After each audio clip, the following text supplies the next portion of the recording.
арабтарда осындай бір термин бар, 70-40 деген шексіз. Сонда айтады, 70 мың жыл олар сондай махшар алаңында қиыншылықты көреді дейді. Сол кезде айтатын тозақ ахілдерінің айтатын сөзі не айтады дейді.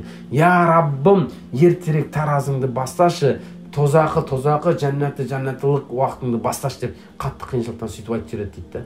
Ойлаңыз, ендігісінде тозақ ахілдері махшар алаңында қиыншылықтан өздері тозақты сұрап алады дейді. Неге? Өйткені Алла Тағала Құранда айтып қойған, олар өздерінің жайларын өздері сұрап алады. Ойлаңызшы, ол жәннатты дұрыс қиын шығар жәннатқа жетуіміз сіз бен біздің, бірақ тозақты өздері сұрап алады. Қалай сұрап алады? Бұл дүниемен есептеші. Тозақты қалай сұрайды? Қорлық жасайды, тараздан ұрады, зинаға барады. Өздері жасап отыр оның бәрін. Сол үшін ақша төлеп отыр ғой. Сұрап алып отыр өздерінікін Алладан. Олар өздерінің орындарын өздері сұрап алады. Бұл дүние дейді. Ертең махшар алаңына жиналған кезінде де олар өздерінің орындарын өздері сұрайды дейді. Даттауы сондай неге кіреді деді? Масқара, шарманда дейді ғой, шәрманда дейді ғой. Қалай өтте сондай бір масқара болған халге түседі дейді адамдар. Өздері Алладан тозақты сұрайды дейді. Тозақты өздері сұрайды екен. Қияметтегі жағдай адамның осындай. Сонда Айша анамыздың айтқан хадистері, я Расул, ол кезде біздің үстімізде киім бола ма дейді. Айша анамызға не деді? Пайғамбар, жоқ дейді, ешкім үстінде киім болмайды деді. Я Расул, біздің әуреттеріміз деген кезде ол жердің сондай қиыншылығынан адам бірін-бірін әуретіне қарай алмайды деді.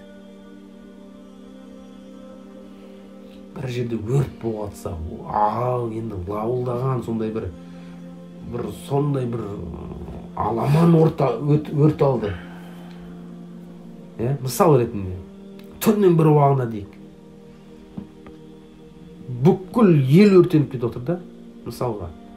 Киімін ешкім ала алмады, әйелдер жоқ, жалаңаш жүгіріп жүрсе, анақтан бір шахуатпен қарап тұра ма наған? Мүмкін емес қой. Жаның сақтап қалу керексің. Ол зина жасап отырса да, ана жерде ешкімге қарайтын жер емес, уже қарап тұра алмайсың. Давай кеттік, давай, балдарыңды алу. Уже проблемаң барлығы аман қалу дүниесін іздеп жатасың да. Сонда айтады да, я Расул, ол жерде біздің киіміміз бола ма? Жоқ. Ауратымыз ше, я Расул. Ол жерде адам әуретіне қарауға шамасы жетпейді бір-біріне. Әуретіне қарай алмайды екенбіз да. Әйел-ау, еркек-ау, бірін-бірін әуретіне қарауға шамасы жетпейтін екен. Сондай қиыншылық кезінде адамдар ол жерде нені сұрап алады екен? Өздерінің орны, тозақ болған орнын өздері сұрап алады екен.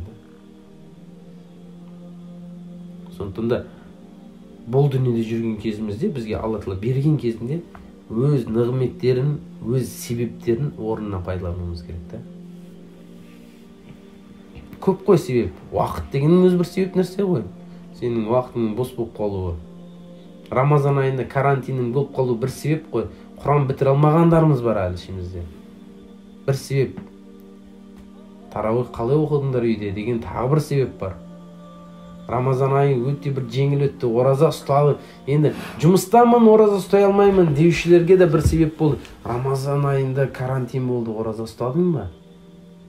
Қалай болды? Көрдіңіз бе? Себептері қандай келтіреді Алла Тағала бізге? Қандай бір жеңілдік себептері? Ертең қияметте бізде уже не жоқ?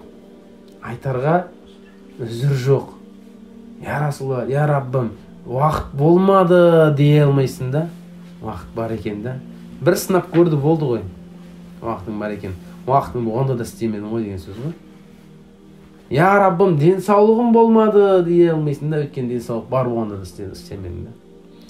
Я Раббым, менде ішерге тамақ, ішерге тамағым, киерге киімім болмады деуге де үзір жоқ.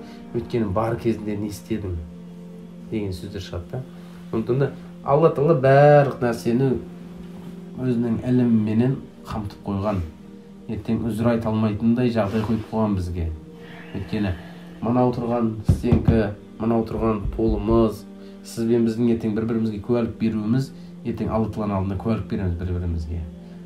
Не алайя болады да, не маған қарсы болады, не маған жақсы жағынан куәлік береді да.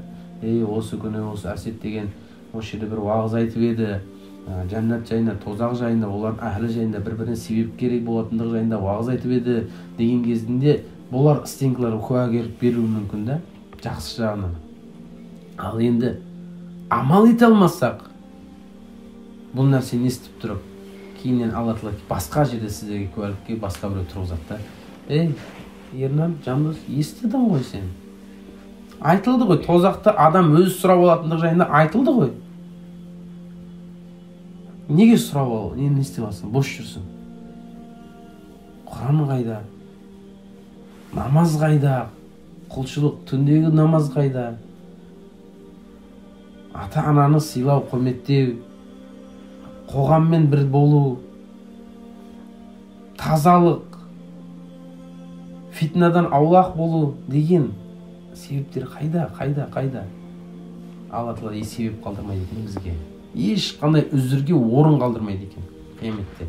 Біліп қойып, қазірден бастап біліңіздер.